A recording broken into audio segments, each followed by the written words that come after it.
So Lindsey Walter is the Deputy Director of Policy think tank Third Way's Climate and Energy Program.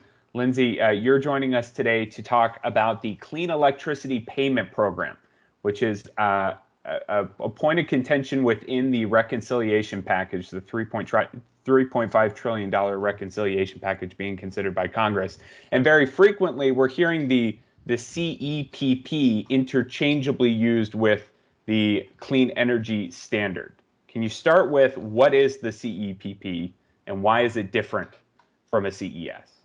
Absolutely. And thanks for having me, John. So the CEPP stands for the Clean Electricity Payment Program. And what it is it's a budget-based alternative to a clean energy standard. Because we're looking to do this through budget reconciliation, we are not looking to do something that's a traditional regular order clean energy standard, anything that's regulatory or a mandate. This is purely a budgetary mechanism. So how it's different from a traditional CES is it mimics the trajectory.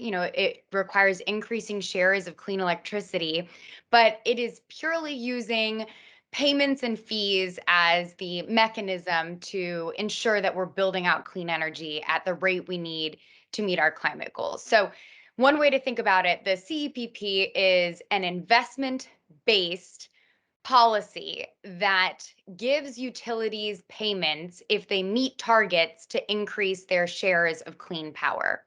And for every megawatt hour that they fall short of that annual target, then they have to pay a fee for every megawatt hour that they're short. So that's the basic outline of the policy.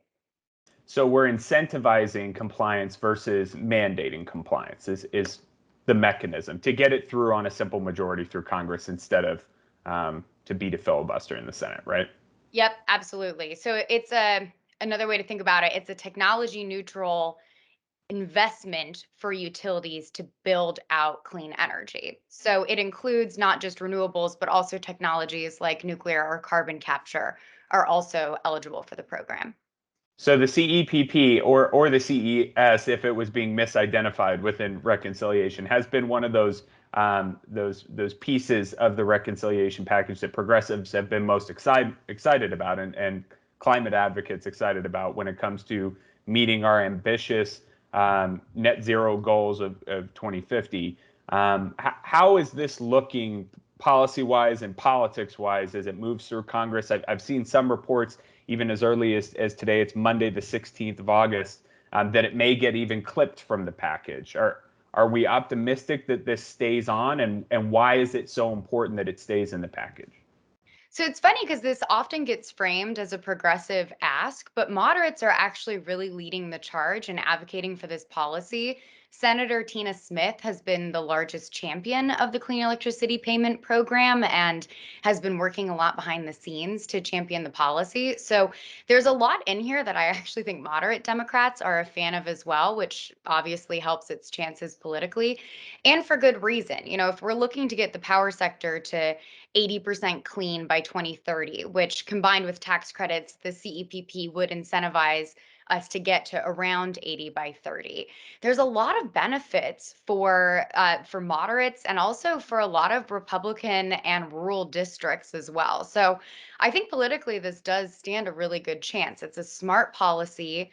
It's got a lot of different benefits to it, including keeping rates low for customers and creating jobs all across the country. So there's a lot of benefits to the policy, which is why I think moderate Dems are championing it because they understand the huge job and economic benefits in a policy like this, along with the climate benefits as well. Well, I know Third Way's been working with budget negotiators throughout the infrastructure package, right, and reconciliation. What has been the most difficult part about this stage now as we're looking towards reconciliation and making sure that that can clear the House? So, we have had some conversations with budget experts to understand what the program needs to look like to get through budget reconciliation. It has to be budget neutral after the 10-year period of the reconciliation package. So after 10 years, it cannot continue to be impacting our budget. And that's exactly what this program does. So, from conversations with budget experts, we strongly believe this is reconcilable. This is something we can do through budget reconciliation. Of course, it all kind of comes down to conversations with the parliamentarian. And there's a couple different design aspects that we're still playing around with that might impact whether or not it can be passed through budget reconciliation, which we're still discussing, but the overall structure seems like something we can do through budget reconciliation based on our conversations with experts so far.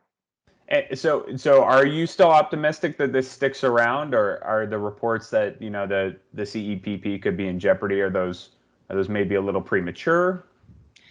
I'm still optimistic. We've got a lot of different tax credits on the table as well, which would definitely help build out clean energy in the power sector. But the reality is that we cannot get to 80 by 30 in the power sector with tax credits alone. And I think that Democrats understand this and understand the need for the CEPP. It puts pressure on a different part of the market. The tax credits are for generators. The CEPP is an incentive for utilities or load serving entities specifically. And so those in combination can work together to get us to 80 by 30.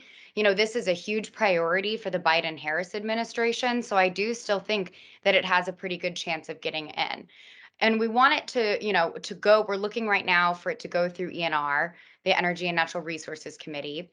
And so far, I'm optimistic that this is a proposal that will ultimately make it in the reconciliation package. And we have an audience that's mostly generators in the renewable energy industry, and so they know their business. They may not be following this step by step, blow by blow of Congress. For those who don't know, then if there's a change of administration or a change in political winds, if reconciliation goes through, is there any chance of reversal? Or if the CEPP were to survive and get through reconciliation, would that potentially change if there was a change in administration or majority in Congress?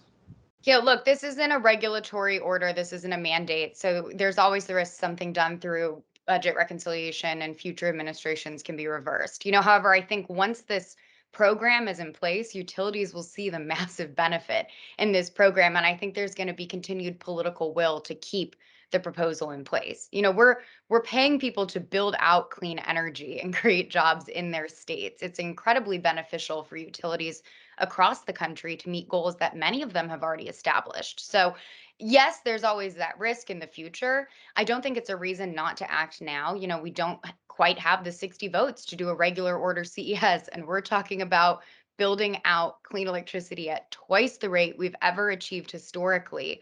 We can't sit around and wait for a regular order CES. And in the meantime, the Clean Electricity Payment Program can get us started towards decarbonizing our grid.